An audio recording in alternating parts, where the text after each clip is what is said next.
Ada orang-orang berebut warisan, dia tahu itu bukan haknya, dia paksa orang tuanya tanda tangan. Hati-hati, hidup ini bukan hanya hari ini saja. Ingat, kita semua akan berdiri di hadapan tahta pengadilan Kristus. Ketika Nabot mati, Tuhan melihat itu sebagai sebuah kejahatan. Tuhan berkata kepada Elia, kamu pergi sampaikan kepada Raja Ahab, aku telah melihat kejahatan yang kau rancangkan dengan istrimu, dan engkau akan melihat satu saat engkau pun akan mati dibunuh, dan darahmu akan dijilat oleh anjing serta dicuci di sungai. Darahmu akan mengalir ke sungai di mana tempat perempuan-perempuan sundal mandi di sana. Mengerikan. Dan apakah ayat itu, firman itu terjadi? Itu diucapkan Elia beberapa tahun yang lalu. Kita akan lihat, saudara. Ketika Raja Yehuda itu datang kepada Raja Israel, berkatalah Raja Ahab begini kepada Raja Israel, kepada Raja Yosafat.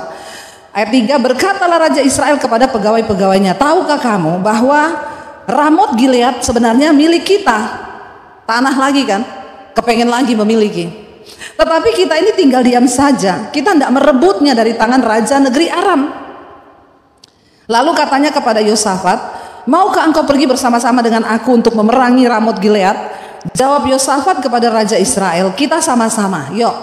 Aku dan engkau, rakyatku dan rakyatmu, kudaku dan kudamu. Diajaklah Raja Yosafat. Tapi Yosafat ini Raja Yehuda, dia dikenal sebagai raja yang takut akan Tuhan. Makanya ayat 5 dia berkata begini, kita baca bersama yuk ayat yang kelima. Tetapi Yosafat berkata kepada Raja Israel, baiklah, tanyakanlah dahulu firman Tuhan. Orang yang takut akan Tuhan itu akan selalu bertanya kepada Tuhan. Saudara, apa kunci kemenangan penyertaan Tuhan di dunia ini? Hanya orang-orang yang sungguh-sungguh mengandalkan Tuhan akan melihat penyertaan Tuhan. Jadi tandanya apa? Apapun yang kita mau kerjakan di dunia ini, tanyakan dulu firman Tuhan. Amin. Saudara mau beli rumah, saudara mau beli mobil, saudara mau buka usaha, saudara mau begini, tanyakan dulu kepada Tuhan. Ketika engkau diberkati dengan keuangan, jangan berpikir uang itu hakmu. Saya dan suami kami belajar untuk selalu bertanya. Kemarin lihat pameran mobil di Jakarta. Jauh sebelum pameran tuh suami saya bilang, saya nanti kita beli mobil ini ya. Iya, tapi saya bilang berdoa, Tuhan izinkan apa enggak. Iya, kita bawa dalam doa sekarang, kata suami saya. Iya, doa dulu no, sekarang kan pamerannya masih lama. Tiba-tiba pameran dibuka, kita pergi saudara ke mobil yang mau kita lihat. Saya bilang sama suami, berdoa loh, berdoa. Kita lihat di mobil itu udah naik, disuruh coba sama orangnya. Enak ya Pak? Enak, memang enak. Ya udah Bapak DP dulu, nanti berapa hari kami kirim. Suami saya bilang, tunggu, jangan buru-buru DP saya. Minta damai sejahtera dari Tuhan. Kita keliling-keliling dulu. Mas, bentar kita keliling-keliling dulu ya. Iya Pak, enggak DP aja sekarang Pak, ini lagi ada promo gini nih. Enggak, kita keliling dulu. Kita keliling, suami saya bilang minta tanda ya saya sejahtera apa enggak. Menabur nomor 1 ya. Jangan saudara lupa, ingat semua harta yang kau punya hari ini akan dipertanggungjawabkan di hadapan Tuhan. Jangan sampai Tuhan bilang, sini kau menghadap, bawa catatan keuanganmu. Nanti kita akan menghadap Tuhan. Bulan ini kamu beli apa? Setiap bulan, setiap bulan beli tas 100 juta, 200, 300, 400, 500. Tas, mobil, tas, sepatu gini-gini nih. Menaburmu berapa? Minus, enggak pernah nabur. Saudara, semua harus kita pertanggungjawabkan di hadapan Tuhan. Akhirnya kami jalan keliling. Suami saya bilang, saya gimana? Kamu damai sejahtera enggak? Enggak Isai, masa kita nih hamba Tuhan beli mobil kayak gitu loh. Jangan, hedon. Terus saya tanya sama suami saya, kalau kamu? Ya aku juga enggak sejahtera. Ya sudah pulang, udah jadi. Nah jadi lo kita harus menahan diri saudara. Bukan berarti semua keinginan kita itu adalah sesuatu yang Tuhan restui. Benar enggak? Ya, masih banyak hal yang perlu kita lakukan untuk pekerjaan Tuhan. Harus bijaksana, apa-apa tanya Tuhan. Mau beli apa aja, mau melangkah apa aja, mau buka toko. Anak-anak muda yang kepengen menikah siapa? Angkat tangan. Yang belum nikah aja, yang sudah nikah jangan angkat tangan. Ya, ada di belakang tinggi sekali ya Tuhan, lihatlah tangannya itu yang terangkat sangat tinggi sekali ya. Berarti memang pergumulannya udah kebelet banget tuh ya, pengen kawin dia. Tapi enggak apa-apa, kita doain. Tetapi jangan lupa tanya Tuhan. Bawa dalam doa. Kalau Tuhan bilang itu bukan jodohmu, ya jangan dipaksakan, karena kau akan menderita nanti. Ya, dengar-dengaran sama Tuhan. Yosafat berkata, tanyakan dahulu firman Tuhan. Ayat yang ke-6, baca bersama 1, 2, 3. Lalu Raja Israel mengumpulkan para nabi, kira-kira 400 orang banyaknya. Kemudian bertanyalah ia kepada mereka, apakah aku boleh pergi berperang melawan Ramot Gilead atau aku membatalkannya? Jawab mereka, majulah, Tuhan akan menyerahkan ke dalam tangan raja. Saudara, zaman itu perjanjian lama, kita tahu Israel itu adalah bangsa teokratis, pemimpinnya satu-satunya adalah Tuhan. Tapi ketika mereka berteriak minta raja, Tuhan kasih raja. Tetapi tetap keputusan atas bangsa itu berdasarkan suara Tuhan. Jadi kepemimpinan politik zaman itu di Israel, suara nabi-nabi sangat diperhitungkan oleh raja. Ahab, raja yang jahat, dia tahu kalau nabi Tuhan yang asli pasti menentang keinginannya. Jadi Ahab itu kenapa jahat di mata Tuhan? Dia bikin kelompok nabi-nabi palsu untuk berbicara mendukung semua yang dia mau. Kalau saudara baca judul perikopnya di sana adalah ya, nabi Tuhan berhadapan dengan nabi palsu. Ketika ada yang asli, selalu ada yang palsu. Nabi pun begitu. Ahab bikin kelompok nabi untuk mendukung semua rencana dan program-programnya agar rakyat percaya bahwa itu suara Tuhan. Makanya Ahab tuh jahat, sampai suara Tuhan aja dipalsu sama dia. 400 nabi berkata, maju karena Tuhan akan memberikan kemenangan kepadamu. Ayat yang berikutnya saudara, ayat yang ke-8. Lalu ayat yang ke-7, Yosafat itu peka dengan Tuhan. Waktu dia dengar 400 orang nabi satu suara loh, mendukung Ahab semua untuk berperang. Ayat 7 kita baca bersama, apa yang Yosafat bilang? Tetapi Yosafat bertanya, tidak adakah lagi di sini seorang nabi Tuhan, supaya dengan perantaraannya kita dapat meminta petunjuk? Yosafat tuh curiga, ini kok nabi satu suara semua ya, mendukung ya? Ada nggak nabi satu lagi untuk kita minta petunjuk? Ayat 8, jawab Raja Ahab, dia berkata begini, jawab Raja Israel kepada Yosafat, apa? Masih ada seorang lagi yang dengan perantaraannya dapat diminta petunjuk Tuhan. Tetapi apa? Aku membenci dia. Kenapa dia benci? Sebab tidak pernah ia menubuatkan yang baik tentang aku. Melainkan apa saudara? Dia selalu menubuatkan malapetaka. Karena memang Ahab ini orang jahat. Makanya selalu dia akan ditimpa oleh malapetaka. Lalu orang itu ialah siapa? Mika bin Yimla. Kata Yosafat, raja jangan berkata begitu, masa kamu benci dia? Tapi dia kan nabi Tuhan. Bayangkan saudara, 400 banding 1. Hari-hari ini saya mau bilang kepada saudara, dengarkan pengajaran-pengajaran yang murni dari firman Tuhan. Ada begitu banyak pengajaran kepalsuan ya.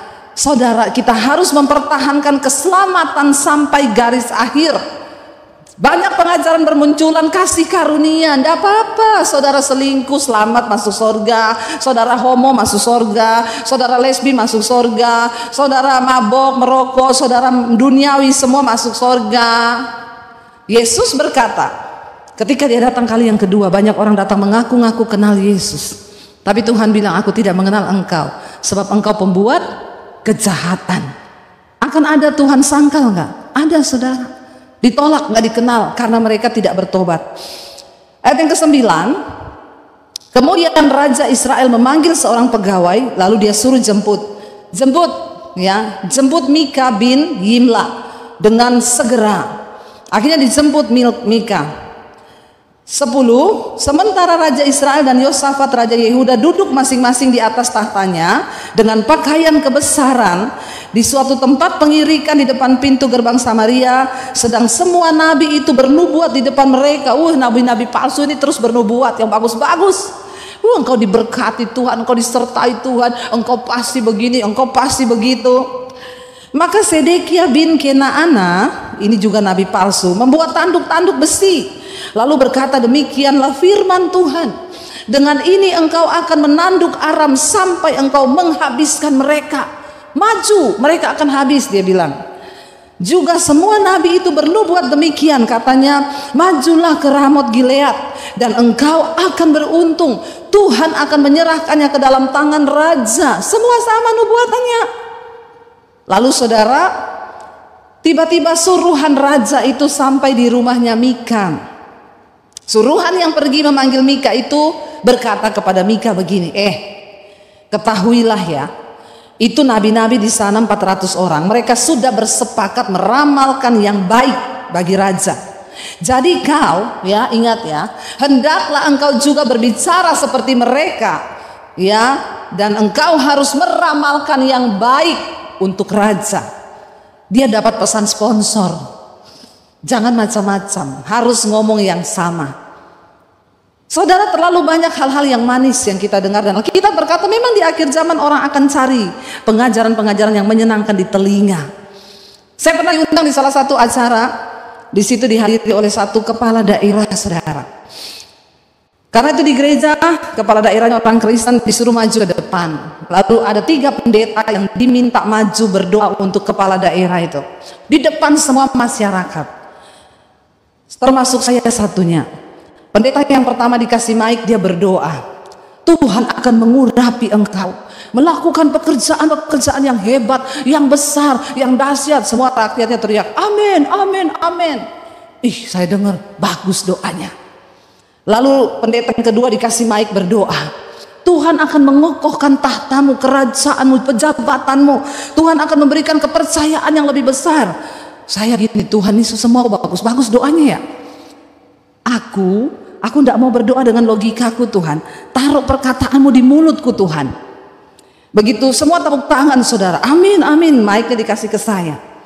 Saya juga nggak tahu apa yang saya katakan lah ya, biar Tuhan lah ya. Saya tiba-tiba berdoa begini.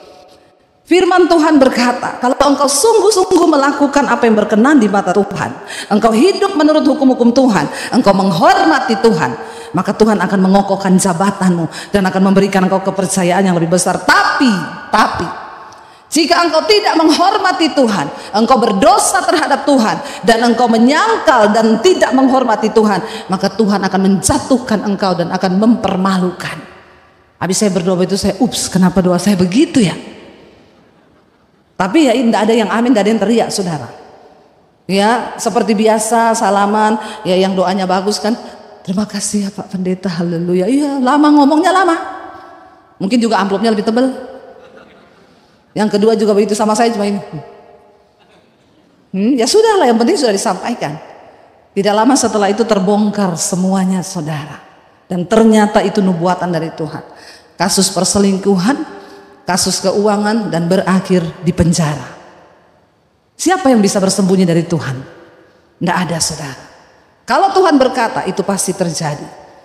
Akhirnya dikatakan kepada Mika, jangan kau ngomong yang macam-macam kecuali sama. Ayat 14 baca bersama. Tetapi Mika menjawab, demi Tuhan yang hidup, sesungguhnya apa yang akan difirmankan Tuhan kepadaku, itulah yang akan kukatakan. Saya kadang kalau habis khotbah, suami saya itu bisiki, khotbahmu tadi itu loh terlalu keras. Saya bilang, ngomong ke Tuhan, jangan ngomong ke saya. Ya, saudara mau khotbah yang keras atau yang lembek-lembek? Karena makanan yang keras itu untuk orang dewasa, makanan yang lembek itu untuk bayi. Ya, yang saya heran udah tua-tua semuanya masa masih kayak bayi terus. Itu namanya bayi ajaib. Mukanya tua, ya, tapi nggak mau bertumbuh. Loh, hanya bayi yang makan bubur dihancurin, di blender lagi. Tapi saya tanya, bubur ada gizinya? Ya, orang dewasa makan nasi padang pakai sambal, ya, apalagi kalau makan ayam geprek, tingkat kepedesannya pol, nggak apa-apa, dia nggak sakit perut karena sudah dewasa. Lalu saudara dikatakan, kita lanjut ayat 15, setelah ia sampai kepada raja, bertanyalah raja kepadanya, Mika, apakah kami boleh pergi berperang melawan Ramot Gilead atau kami membatalkannya? Jawabnya kepadanya, majulah. Mika itu bercanda saudara, bercanda. Karena kan dia sudah diwanti-wanti kan, suruh pesan sponsor loh, awas loh ya, kamu harus satu suara dengan mereka. Makanya dia bilang, oh tuanku raja, majulah dan engkau akan beruntung, sebab Tuhan akan menyerahkannya ke dalam tanganmu. Bercanda. Ya. Lalu raja marah. Raja tuh bilang gini, tumben ini Mika bernubuat yang baik. Raja ngomong gini, tetapi raja berkata kepadanya, sampai berapa kali aku menyuruh engkau bersumpah ya, supaya engkau mengatakan kepadaku tidak lain dari kebenaran demi nama Tuhan. Berarti kan raja ini sebenarnya sudah tahu kan, yang dari Tuhan itu sebenarnya bukan itu kan. Lalu akhirnya Mika menjawab begini ayat 17, lalu jawabnya, nah ini yang benar dari Tuhan, kau mau tahu kalau kau pergi berperang apa yang akan terjadi?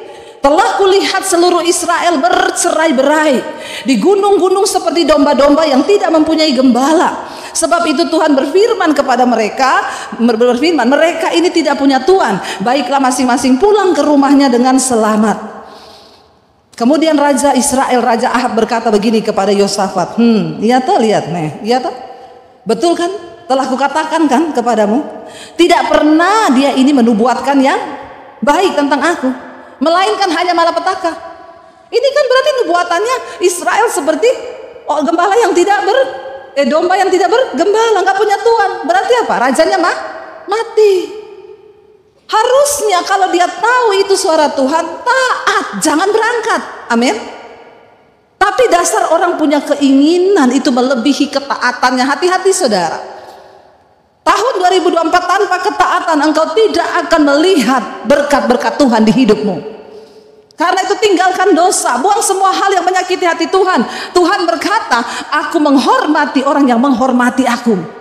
Bayangkan loh, kalau kita menghormati Tuhan, kita dihormati Tuhan. Wow, kalau Tuhan hormati kita, saudara bisa bayangkan apa yang akan saudara alami. Saya melihat bagaimana Tuhan menyertai hidup kami. Saya cuma tiap hari bisa berkata, wow, wow, wow, wow. Amin. Tapi engkau harus menghormati Tuhan. Lalu dikatakan di sana begini saudara. Kita lompat ayat yang ke-27. Raja Israel itu tidak terima apa perkataan Tuhan. Dia nggak mau pegang saudara. 26. Berkatalah Raja Israel 26. Tangkaplah Mika. Bawa dia kembali kepada Amon, penguasa kota, dan kepada Yoas anak raja. Dan katakan beginilah titah raja. Apa? Masukkan orang ini dalam penjara dan beri dia makan roti dan minum air yang serba sedikit, jangan banyak-banyak, supaya dia tidak mati. Supaya apa saudara? Kalau nanti dia masih hidup, sampai aku pulang dengan selamat. Masih pede loh, pede banget dia. Nggak mau dengar Tuhan, nggak mau dengar firman Tuhan, malah memberontak. Apa yang Mika jawab kepada raja? Tetapi jawab Mika, jika engkau benar-benar engkau pulang dengan selamat, tentulah itu bukan Tuhan yang berfirman kepadaku. Tuhan berarti tidak berfirman lewat aku. Lalu disambung Mika begini, dengar hai bangsa-bangsa sekalian, pegang ucapanku ini ya. Kalau memang raja pulang dengan selamat dari pertempuran itu, berarti aku tidak dipakai Tuhan untuk menyampaikan firman-Nya. Ayat 29 baca bersama. Sesudah itu majulah Raja Israel dengan Yosafat, Raja Yehuda ke Ramot Gilead. Tetap maju. Raja Israel berkata kepada Yosafat, pintar sekali memang ini Ahab. Dia punya strategi yang jitu. Dia bilang begini sama Yosafat, aku akan menyamar dan masuk ke pertempuran. Tetapi engkau pakailah baju kebesaranmu. Ya, lalu menyamarlah Raja Israel, kemudian masuk ke pertempuran.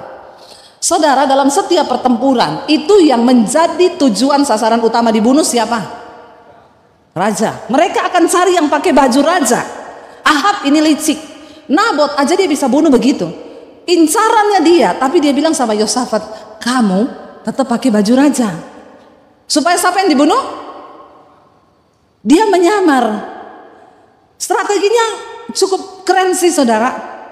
Tapi dengar baik-baik, sekeren apapun strategi yang kau buat atas hidupmu, tanpa penyertaan Tuhan semua akan gagal. Hanya Tuhan yang sanggup membuat semua yang kita rancangkan itu berhasil. Jangan bikin strategi sendiri, kita nggak cukup pintar dengan hidup ini. Akan ada begitu banyak kelicikan di luar sana. Tapi ketika engkau mengandalkan Tuhan, dan Yosafat seorang yang takut akan Tuhan, Tuhan pasti melindungi dia. Lalu dikatakan di sana, adapun raja negeri Aram, ayat 31, telah memberi perintah kepada para panglima pasukan keretanya. Raja Aram punya strategi juga. Dia punya panglima itu 32 orang banyaknya. Itu prajurit-prajurit yang ampuh. Mereka ini orang-orang top dalam peperangan. Raja Aram bilang begini, jangan kamu berperang melawan sembarang orang, melainkan kamu hanya melawan Raja Israel saja. Raja Aram bilang, jangan buang energi, buang waktumu untuk berperang dengan prajuritnya. Sasaranmu ketika masuk di medan pertempuran, cari yang pakai baju raja. Segera sesudah para panglima pasukan kereta melihat Yosafat. Nah, kan Yosafat yang disuruh maju sama Ahab kan, pakai baju perang ya. Dia kan menyamar. Lalu mereka berkata, itu pasti Raja Israel, Raja Ahab. Lalu majulah mereka untuk menyerang, tetapi Yosafat berteriak, maaf, aku bukan Raja Israel, aku ini Yosafat, Raja Yehuda. Lalu Tuhan luputkan dia, 33. Segera sesudah para panglima pasukan kereta itu melihat bahwa dia bukan Raja Ahab, bukan Raja Israel, maka mundurlah mereka daripadanya. Oh, ternyata bukan Ahab. Untung Raja Yehuda itu berteriak, kalau enggak dia udah dipanah mati. Ayat 34. Saudara, pasukan yang diperintahkan untuk menembak itu dikatakan 34, tetapi seorang menarik panahnya dan menembak dengan apa? Sembarang. Dia nggak membidik satu orang, dia cuma tembak panah sembarangan aja. Dan mengenai siapa? Raja Israel di antara sambungan baju sirahnya. Kemudian ia berkata kepada pengemudi keretanya, jadi Raja Israel ini dia juga naik kereta, tapi di tengah-tengah prajurit biasa. Dan ketika busur panah itu dipanahkan sembarangan, tidak ada bidikan, karena dia tidak tahu mana Raja Ahab. Tapi perhatikan saudara, murka Tuhan tidak pernah salah sasaran. Waktu bidikan anak panah itu dibidik sembarang, itu anak panah mencari di mana Ahab berada dan mengenai tepat kepada Raja Ahab. Siapa yang tahu mana Ahab? Dia sudah menyamar menjadi prajurit biasa. Saudara, Tuhan mengenal siapa milik kepunyaannya, dan dia juga mengenal siapa orang yang bertentangan hidupnya dengan Tuhan. Jangan kita menolak Tuhan. Orang yang menolak Tuhan artinya apa? Orang yang menolak firman Tuhan. Ketika Tuhan berfirman, lakukan. Sebab segala rutinitas kekristenan kita tanpa disertai ketaatan, semuanya adalah bohong dan sia-sia. Saya berdiri di mimbar ini bukan berarti auto saya masuk surga. Otomatis saya masuk surga karena saya khotbah.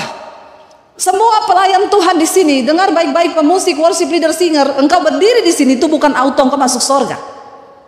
Semua kegiatan kita tidak menjamin akan keselamatan. Apa yang menjamin? Ketaatan untuk melakukan firman Tuhan. Tepuk tangan buat Tuhan. Saya mau sampaikan suara Tuhan hari ini saudara. Teguhkan imanmu kepada Tuhan. Lakukan kewajiban kita, hidup menyenangkan Tuhan, taat kepada firman. Itu aja, selanjutnya hidup ini Tuhan yang atur. Rezeki, semuanya itu sudah diatur Tuhan. Bagian kita taat. Akhirnya apa yang terjadi saudara? Busur itu tepat mengenai Raja Ahab, lalu kereta disuruh putar berbalik sebab dia terluka. Tetapi pertempuran itu bertambah seru pada hari itu, dan raja tetap ditopang berdiri di dalam kereta berhadapan dengan orang Arab itu sampai apa? Ia mati pada waktu petang. Darahnya mengalir dari lukanya ke dalam palung kereta. Kira-kira pada waktu matahari terbenam, terdengarlah teriakan di sepanjang barisan tentara itu, masing-masing ke kotanya, masing-masing ke negerinya. Teriakannya apa? 37, Raja sudah mati. Maka pulanglah mereka ke Samaria, lalu mereka mengubur raja di Samaria. 38. Ketika kereta itu dicuci di tepi telaga Samaria, maka darah raja dijilat. Nubuatan Elia tergenapi, saudara. Beberapa waktu kemudian dosa itu akan mengejar. Saudara, mari kita buka mata. Apa yang sudah nubuatkan Tuhan dan dikatakan di sana, darahnya dijilat anjing, sedang apa? Perempuan sundal mandi di tempat itu sesuai dengan firman Tuhan yang telah diucapkannya. Kenapa perempuan sundal? Isabel membawa persundalan masuk, persinahan terjadi, kenajisan terjadi, dan akhirnya itu terjadi. Saudara, coba kalau Ahab mau mendengar apa yang disampaikan Mika, dan dia mengurungkan niatnya untuk pergi berperang dengan ambisi untuk memperoleh tanah Ramot Gilead itu. Seandainya dia bilang, iya kita dengar Mika ya, gak usah pergi dulu lah. Tapi ketidaktaatan memang selalu berujung kepada maut. Jangan selalu memaksakan keinginan dagingmu, saudara. Pakai rem firman Tuhan supaya engkau gak kebablasan dan mati binasa. Mungkin sekarang kita tidak mati, tapi rohani kita mati. Masih ada kesempatan untuk bertobat. Darah Yesus tercurah. Tuhan tidak pernah menolak orang-orang yang mau datang kepada Dia. Asal kita mau bertobat, Dia selalu mau menerima kita apa adanya.